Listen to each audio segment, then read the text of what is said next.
Well, we're back with Imperfect Parenting. And of course, I've got the guys with me. Mm-hmm. Lots of I'm fun. back again. So we've got Seth. Always fun to have you.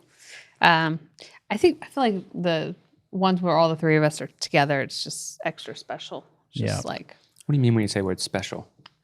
It's a good answer. Let's leave it there. Like, I don't know. I'm part of the boys club or something. Okay. Yeah, you are now. I'm just, hanging out. I mean, my I feel friends. special. I just wasn't sure what she meant. Yeah. Fully. You're always my special. Stop it. Okay. Mm-hmm. All right. Just making sure. But I mean, Seth's like my older brother. Mm-hmm. I've never had an older brother, so he definitely treats me like one. So You definitely treat me like an older brother too sometimes. Okay, you two, that's enough. No. Stop We fighting. actually haven't had any fights for No. a long time. no, not you. But we also mess don't up work my hair together in every single January day. at retreat. I did because Oh. you... No, Justified it. No reason for it whatsoever. All the ladies listening are probably on Brittany's side. Yeah. They don't know the context, though. You just walked up and did it. Because you were telling the story about what you did to me years before, how you fake cried and made Because me... you did it to all the girls. Anyways, yeah. See, there you go. We're totally off track. Wow. You guys all right? Yeah, we're older brother. Should we I'm start older this over brother. again? Brittany's younger sister. Lauren wanted me to tell the story because she thought it was funny. Seth is the older brother that's born on the same day as me. Yep. Random. We it's have- we facts. share the It's same pretty funny. birthday. So we get to text each other, happy birthday. April 3rd, if you guys want to send us That's gifts. right, April 3rd. We welcome cash. Seth loves cats. Lies. He's allergic. I do. I love cats. Oh. I just don't have them in But the you're house. allergic to them. Yeah. Yes. All right. Well, that leads us to the meme. Mm-hmm. Naturally. That brings us to You the need meme. to do the I'm first gonna let you meme guys handle the memes today. because this is the second time we're talking about sex. Last month we talked about sex. You guys have had more conversations since our last one, but we're talking about sex again. How to talk to your kids about sex, all of this stuff. And so I mentioned a fun story did. last month. to And go back now, in the Ben, archives. you need to do meme All right. number one because of that story. People need to go watch or listen a Yeah. month ago and you'll understand why Context. Seth is adamant right here. Here we go. Okay. So this is just a written meme. There's no actual, I guess it's There's a, no image. is it called a meme still when it's just Yeah. writing? It's a picture of a tweet. Yeah. Thank you. Okay. Tweet meme. Tweet meme. Here, this is what it says. Tweet meme. Help. My nephew was about 7 when he got this info. Meaning sex. Yes. Yeah. Thank you. Kind of- Context and all the is things. sex. Obviously, his parents talked to him about sex And in a certain way. Yes. Yes. Conversation has begun. At the next big holiday dinner, he spontaneously stood up on his chair, flexed his biceps, and loudly announced, I am strong and healthy and full of sperm. Yes. Powerful. that, it's a confident kid. That's a confident kid. That's a boy. Isn't it? His- That is a boy. His parents helped him normalize sex. I bet his dad talked to him about He sex. sure did. His- His dad his definitely full of did. sperm. Dad clearly emphasized Yeah. that he's The last full part. of See those sperm. biceps? You see those muscles? That's because You're full of sperm. testosterone. This kind of reminds me of something that happened at our house not very long ago. Is I don't know why, but Lincoln just likes to every now and then say the word penis, and he just says penis, and he giggles, and then but we're talking whatever And he'll like just throw it in cereals there? that we're gonna Yeah. buy at the grocery store, and he Penis. just says penis. And I looked at him, and he just thinks it's so funny that he said penis. So I looked at him and go vagina, and he goes, He's like, whoa. and I said boobs, nipples, and he's just dying. But we're just having this conversation because he thinks it's funny You to know say. what's really funny is yesterday at your house, I'm learning all the nicknames that Delaney has given to Oh, the Rosie, the dog. new dog, the Yes. puppy. And so we're talking about this, and she's like, yeah, I call her Booby. Yeah. And because I call her Booby, Adeline calls her Nipple. So we're walking around a Booby, Nipple in the house like, wow, sex has been So- a normal Oh, boy. conversation. Clearly, we're not too Yeah. worried about We it. said this I'm sound weird, these stories, but I think other families Different. have this weird stuff too. We totally do. They They just totally afraid do. to talk about there it. we go. Thank you, we're just Seth. trying to help you guys. Normalize you know? it for us. I'll help I wouldn't you say that feel Lincoln normal. runs around yelling penis at the grocery No, store. he but does. He's aware. He's aware. Right. I have a fun story to help you feel normal. Okay. One of my sons, he does this weird thing where he goes, you need to watch this. He sticks his arm straight out and he goes like this, and then he runs at his brother's stuff or my stuff, the package at the tenders, and he goes right at him, and then they like fight with each other. Boys. They have sometimes I boys. have I to have say, one boy. boys, No penises, no balls, no buttholes, because they're checking oil. They're doing all this stuff, right? But I told my son, I said, son, when you're 30 and you have kids and you come to my house, I am going to greet you by sticking my arm straight out and coming Brace right at yourself your, like a man. Brace yourself like a man. And All take the it. parents with boys are like, uh-huh. I need a shirt that says mom of all because I'm boys and girl. So I don't know how to, I don't have boys, so we don't have ball checking because I think the girls would scream Oh, yeah. if that ever happens. But we do talk, our house is more dominant on boobs and nipples than it is penises. So. This is true. Sorry. But we have one more meme. that We we're do have supposed to one share. more meme. My turn for this one. This is a mom saying, reaction from, it's also a tweet meme. The reaction from my kids after explaining how sex works. They said, you've done this 3 times? 'Cause they have 3 I remember kids. that conversation with my parents. At some point, I was like doing the math in my head. I think Taylor actually almost verbatim said this to my parents. Yeah. 3 times? 3 times? I think he said something like, I guess I'll have to have sex 3 times because I want 3 kids. So something like this. So I'll have to figure it out. Yeah, you may want to rethink that later. So in our sex talk with Seth last time, we kind of were talking about normalizing it, which really turned into a parent rant of you guys need to go in and actually work out your stuff so you can have these Get healing, conversations. get healthy, get whole around this. Because if you're not, that's what's really kind of creating some of the struggles in exchanges and having deep conversations, especially as your kids get older, or even knowing how to dive in and give this conversation. Because as they get older, I talk about Dr. Meg Meeker's book all the time. She's got strong fathers, strong daughters, strong mothers, strong sons. I love it. Her concept is talk to your sons, mothers talk to your sons before they turn 12. Because at that stage, which I bet if she were to rewrite this book, she would say even earlier. Because I think when she wrote it, it was more thinking that porn and masturbation was coming into their world. Pretty much all of them were exposed to it by the 12. So Yeah. you want to talk before then. But now it's like, ooh, most of these kids have been exposed to this a lot earlier. And the other thing with them at that age, which I can see Lincoln starting to do this, is he doesn't necessarily want mom to talk about his parts or his body or, it's because it's his. We're different. I'm going to go to dad, which it's great. I love that. Yeah. But I'm so grateful that we've been able to have these exchanges because I don't think that he's going to resist it if we continue these conversations, because I will be when he's got girlfriends like, what are you doing to protect this girl's heart, mind, and body from you? Yeah. Which again leads us to another conversation. But I think that's her, Dr. Meg Meeker is trying to get moms to be willing to have conversations with their sons before they get to 12, because I think that stage in life just starts to change in middle school. And how powerful it is for a mom of the opposite sex to talk to her son and a father to talk to the daughter. Yes. Like, wow, that's powerful to get a different perspective that you may have. Such great books too. Highly recommended by us.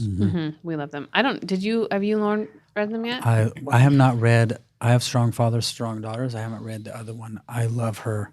She's Her great. podcast is amazing. She's great. She's a genius. Smart woman. Yeah. Lots of fun. If you want to dive into more, she's got great stuff. Talking about, she's a doctor. She talks about it all. That's the fun part. She's a pediatrician, so she actually has this firsthand experience of what's happening with children and what they're missing because parents haven't had these conversations. It's pretty amazing. Yeah. It's great. So, So this time, podcast number 2 on this, we wanted to get into, we had a question recently.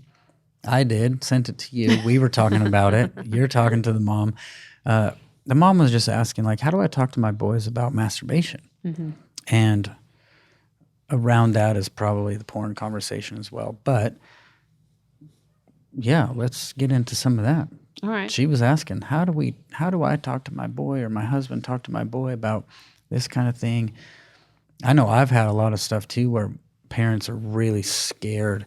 A boy is like being silly, curious, and thinking this is evil, thinking this is bad, thinking this is unhealthy, when it's like, well, my boys grab each other by the stuff all the time, and they're talking about it all the time, like this is boys. But yeah, can we get into that a little bit, this type of conversation with the kids? Well, I think, I feel like after I read that book, Strong Mother, Strong Sons, I had this moment where I'm like, oh man, I need to really lean in and communicate to Lincoln the value I have for him protecting his mind, which is his head, his heart, his connection with the Lord, and his body physically, and what it's designed to do, and what will do if he fills it with poor things or doesn't manage stuff well. So I came up with your head, your heart, your parts. What you let in your head affects your heart, which affects your parts. So we had this whole conversation, which that's last season. You can go listen to that. I talk about it more. It's also in my book. But I love just being willing to have that conversation and,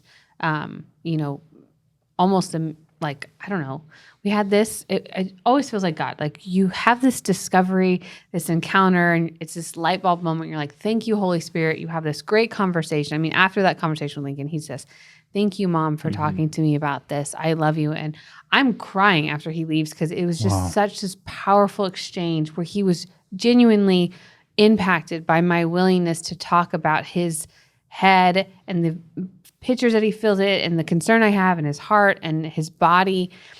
So I'm like wrecked and just so thankful that God gave us this opportunity and all this.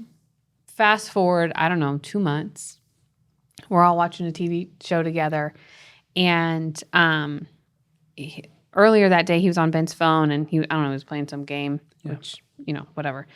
And, it's on Ben's phone. So gotta love that the industry, for anyone that's over 13, the ads that pop up, it's like some sexy racing, whatever. And so this girl's in this skimpy outfit. Wouldn't normally show up if he's playing on a device that is geared towards his age. Yeah. Which is, again, so annoying. Well, sometimes even then, those sometimes ads, they I'm do like, on purpose. That is not a kid's ad. Yeah, absolutely. So here we are. We didn't really know that had happened. I remember Ben said he noticed he reacted, but didn't know what happened. We're watching this show, and all of a sudden, Adeline realizes that Lincoln is taking her foot and rubbing his penis with it. I mean, he's got his clothes on. Yeah. And she's mad. She's going to kill him. Which rightly so. I mean, she's like, what are you doing to my foot? And what? Ew, gross. Just. Yeah, freaking out. Freaking out.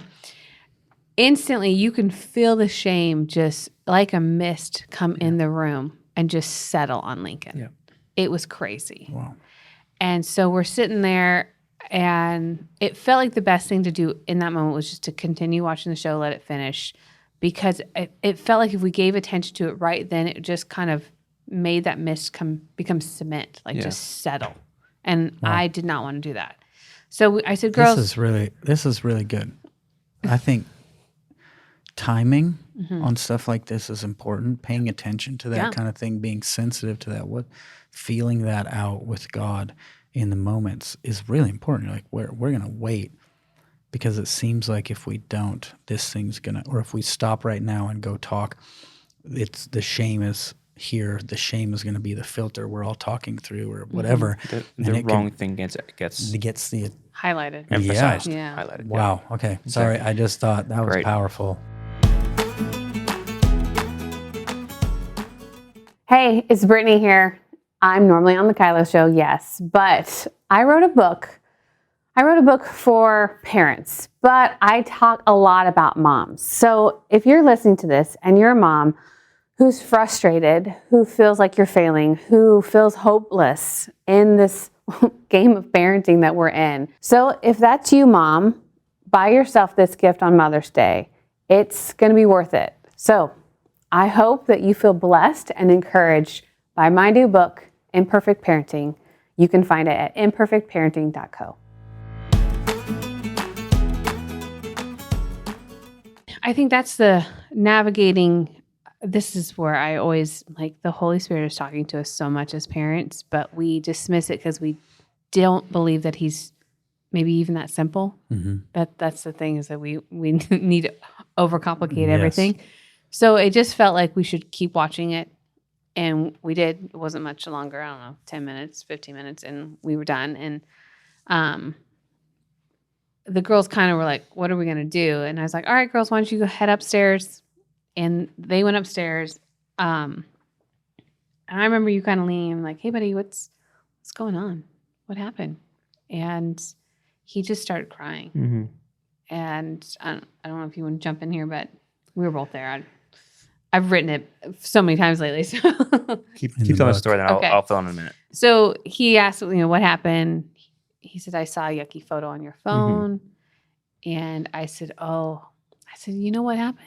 And I just went right into the head, hearts, and What parts. he already knew. And I said, buddy, that thing got in your head. Yep. And it made its way down to your heart, and it didn't know what to do, and it found your parts, because that's how great. we've been designed.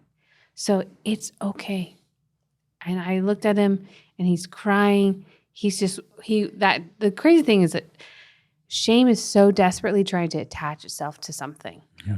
And you could just see it swirling in his little face. Like, I'm Wow. just trying to find, where can I attach? And I said, Lincoln, you are a good boy. You are a good boy. Did you know that? And he's just crying. I said, you are such a kind boy. So I just began to immediately do what I know to do, which is you speak the truth. And I just started chasing away this shame that wanted to settle. And so, Well, I think what happens right here and what happened with our son is this becomes a reference point in either direction, depending on how it went. And so had this been the place where shame landed, it becomes the reference point. But because of the conversation we had to have with him, it becomes the right reference point. Yeah. I've had lots of Where shame conversations got with him pushed since. away, not What was that? where shame got pushed Yeah. away. Yeah. Not So the reference solidified. isn't, this is a shameful thing that I have to hide now. This is a thing I'm working through, figuring out that I should bring to someone. And I can bring it to my parents because of how they handled it. Exactly. I feel safe to talk to you guys about it because you handled it. And my reference point is my parents are safe. If something happens, which it's going to happen again, it's going to. What's my reference point for that? What's happened before? What's my experience? Wow. Now he's like, I can go to them.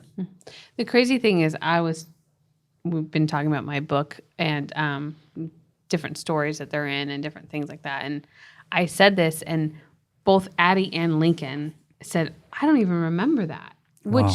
I thought was so amazing because it didn't become a stain that he now has to figure out how to live with. That's right. It completely got erased in the best way. Yeah. And neither one of them have this As if it never viewpoint or happened. filter of one another. And so him continue to always feel safe to come to us is very much as if it never happened. Yeah. And I just, when we prayed in that moment, we had him recite, like, that Jesus forgives me, Yep. that I'm made new, that my head and my heart and my parts are the Lord's, and that I am a good boy. I had him say that so many times, and he just cried his way through Wow. it to where he was stopped crying. And I said, all right, son, I love you. You might have a mess with your sister. And he went right up there and hugged Addie and said, I'm so sorry I didn't protect you. But again, I just referenced this to them. It wasn't that long ago. And both of them were like, that happened? I don't even remember. They were both laughing like, that was awkward, But Yeah. that's the Wow. beauty of, when you get to redeem something that shame wants to make a new Come truth. on. It was pretty fun. So that's the only, I think, thing that we've encountered that's like masturbation. I know that you've talked to Lincoln about different things. Yeah, and we talked in the last one with Seth about normalizing it. I think even just the idea of, buddy, you have a penis. It will respond. It does, and we've had those conversations. Your dad has coined it this way, and ladies, if you're listening, just hang on for a second. If you have sons, this might be helpful. But every man has a penis problem he has to work out from a young age, which is, it sounds weird saying it like that. The thing that we're trying to communicate is you have a relationship with this part that God has given you, that is God ordained and designed. But how we manage that relationship is really important. And so teaching our sons that there's some self-control required here to do a good job. Yeah. And you have every access to the Holy Spirit and the things needed to do a good job here. But when we don't manage our appetite, we don't manage the things because we didn't know. It's often just unawareness because no one told us. Yeah. I mean, that was my journey growing up. I was just unaware. And the things I found myself in learning the hard way was because I just didn't know. And I hadn't developed a healthy relationship at some level with my sexuality. So there's an ongoing conversation we always talk about. It starts very small at this age. Yeah. With our son. It's this. Head, heart, parts. Yeah, exactly. An easy thing to remember. So I do think that, men have to work out their relationship with their penis, as you coined it, or dad did, or whatever. I think that women's journey is, because men are so physical, our need for acceptance, we use our body as a weapon to get what we want. So there's still a body issue that's going on, but we sexualize our body to get a need that we have, or we Parts heart, head, parts head, heart, it's something. backwards. Yeah. But I think that's the thing, that girls are assuming that this is what a boy wants so that he'll love me. So I'll give this to you. So I need to have a healthy relationship with my body and understanding what I am meant to protect and what I'm meant to preserve and what I'm meant to go to for a source instead of trying to figure it out over here. Yeah. So, that's been our journey with the girls is, I remember crop tops are everywhere for girls. Like, it's hard to find a shirt that's not crop top. It's annoying. And then it's either a crop top or 4 sizes too big. Those are the options. And, Adeline, was wearing this shirt and I'm like, okay, so why do you want that shirt? And so we just talk through what is it that she's trying to feel or accomplish in the feeling. And so we get to, is she protecting her body or is she sexualizing it because that's what the world has told her to do? And so it's been this interesting thing with, she loves fashion and she loves all these things. So that's hard for her because she actually really loves these things, but it's so perverted. So it's trying to figure out where does she get to show up, but not partner with the spirit. It's great. So Wow. Speaking of protecting stuff, this kind of thing, like I recently had a conversation with my kids about virginity and how valuable it is and precious it is. I think some of what we're talking about in all these conversations around this is removing the shame, normalizing these types of conversations, but also bringing in how valuable and how much this matters and how special it is, and trying to keep fear away and use value. And so we were driving, and I don't know what hit. I had the idea, so I'm like, we're going to talk about this. So I just asked my it's kids. one of those Holy Spirit moments. It was a You're Holy like, Spirit I don't know moment. where it came from, but we're just going to go into it. Yeah. And all of my kids have recently gotten new animals. So my daughter got a puppy. My son got a puppy. A day and a half later, my daughter gets a puppy, accidentally, sort of, from the Lord. It's another story. So we get these 2 puppies in right away. And then shortly thereafter for Christmas, we got my other son a bunny. He really wanted a bunny. So they all have these new pets. And so they all are like, a kid and their dog or a kid and their pet. They're so deeply in love. Like they are in love and it's the most priceless thing they have. And so I just had the idea.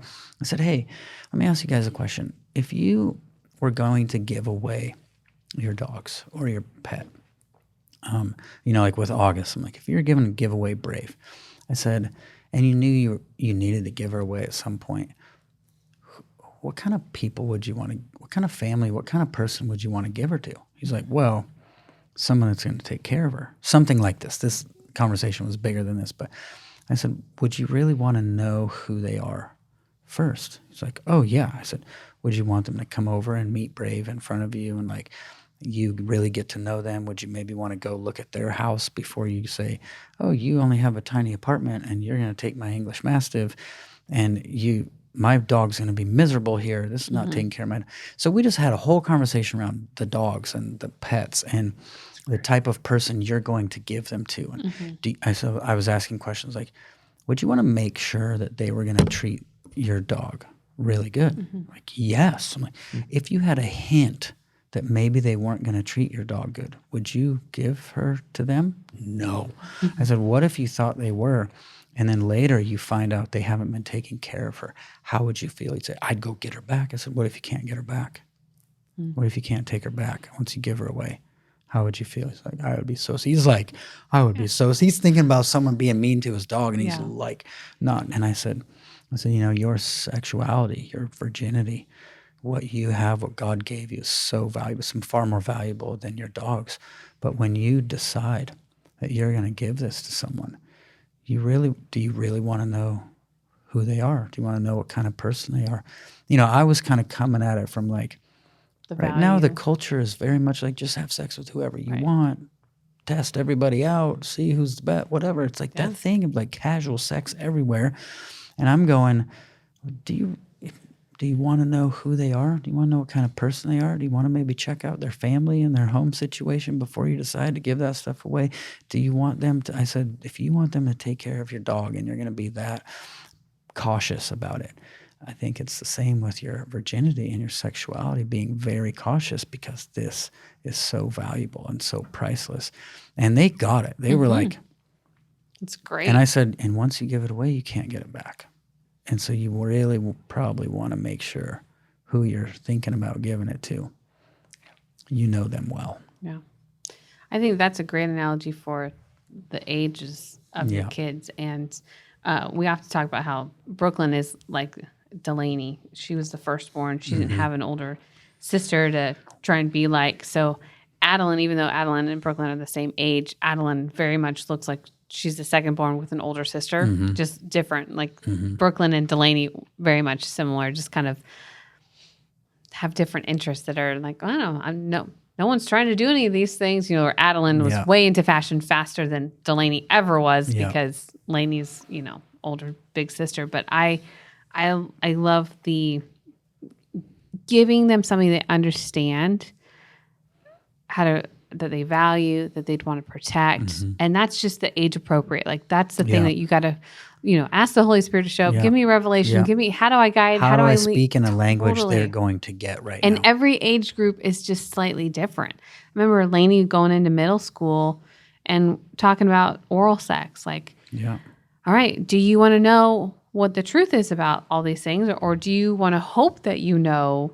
Yeah. And that whatever your friends tell you, that they might know what they're talking about, they might not know what they're talking about.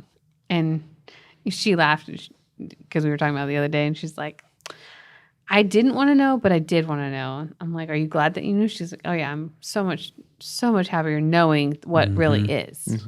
And, and that's kind of, I gave that choice. Like, this is the reality. Is your friend's going to think they know what this is, but it's probably not accurate. Act like they really know it, really act like it, so they feel And confident. some kids, unfortunately, might actually know what it is because either they've been exposed, they have older siblings, who knows what the situation is. But the biggest thing is being willing to have these conversations. Like the first question you started with was that mom, how do I be proactive about talking about this?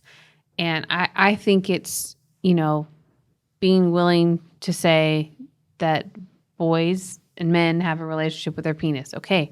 Well, I probably, if I was a single mom, I'd have to tackle that beast. If not, I'd be like, all right, husband, you're up. You're up. You get to go do this. But I'm tackling the girls, your identity, where are you going to for your source? You have these needs and you are getting them met. It feels good to feel desired because that's what we want. We want to feel desired as women. And you get that met by a boy giving you that attention. Yeah. And then if you don't know what to do with this and it goes, unconfronted in a healthy dynamic, gets messy real fast. And all of a sudden you've said yes and you've given away all of your beloved pets. Yeah, they're gone. You're gone. And so much of this feels like vision more than avoidance. Yeah. I'm not trying to avoid something. Yeah. I'm moving towards something. There's this vision in my heart to protect something to get there more than I'm just trying to avoid and not mess up, and which feels like it's a fear tactic. So often we've used this as a fear tactic, like don't be crazy, don't be wrong, don't do it, don't mess it up. Yeah, you're gonna get pregnant. You're gonna get pregnant. You're gonna. Okay, well, those are all realities though. At the same time, of like this stuff. That's part of the conversation. Happen, But if that's all we're doing, Yeah. and then they're Well, on it goes defense, back to train up the child in the way you should go, Not and the not way- the don't. It's Yeah. this is what we do. doesn't This mean is what those we aren't do. there, Yeah. but it's accompanying the way we should go. Yeah. It's I being think, oh, sorry.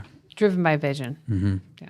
One other super practical thing I think is really important when talking about this, to go back just a minute when you were talking to Delaney about oral sex and do you really want to know?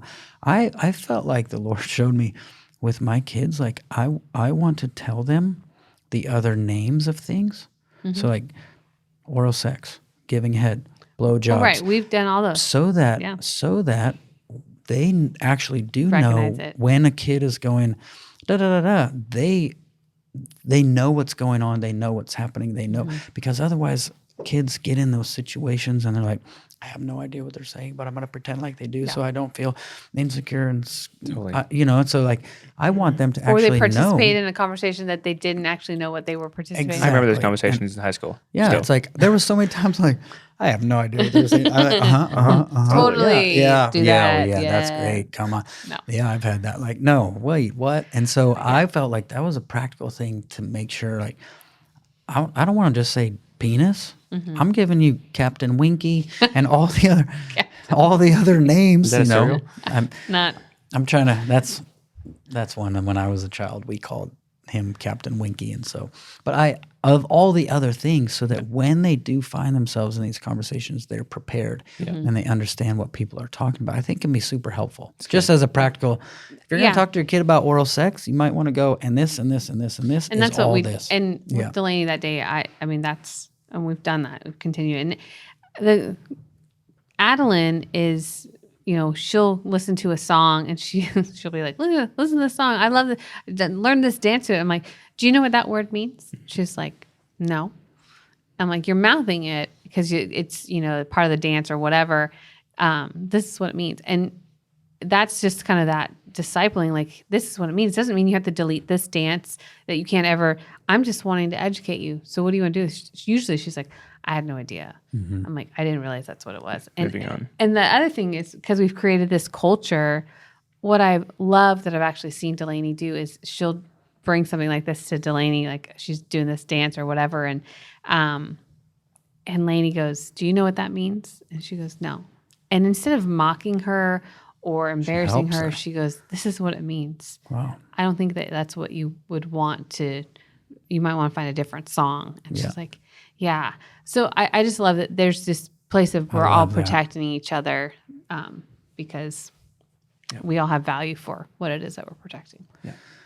Man, I know we don't have any time. I just think at some point it'd be good to talk about like some of the stuff that's being shown on TikTok, some of the violent sexual stuff that kids are being exposed to and thinking that's normal.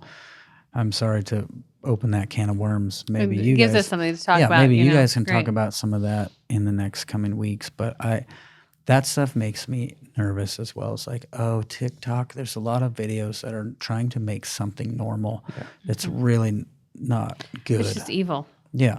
We Like just- very violent. Oh, we've very, perverted it this much. Let's keep perverting it. We're let's just keep perverting it and put it in kids' faces so that they think that's normal. Yeah. Well, this was a heavy one. Mm-hmm. Hopefully, But a good one. it was is. good. All right, parents, keep talking about sex. Keep leaning in. Don't be afraid. We believe in you here at Imperfect Parenting. Yes. You can do it. Yeah.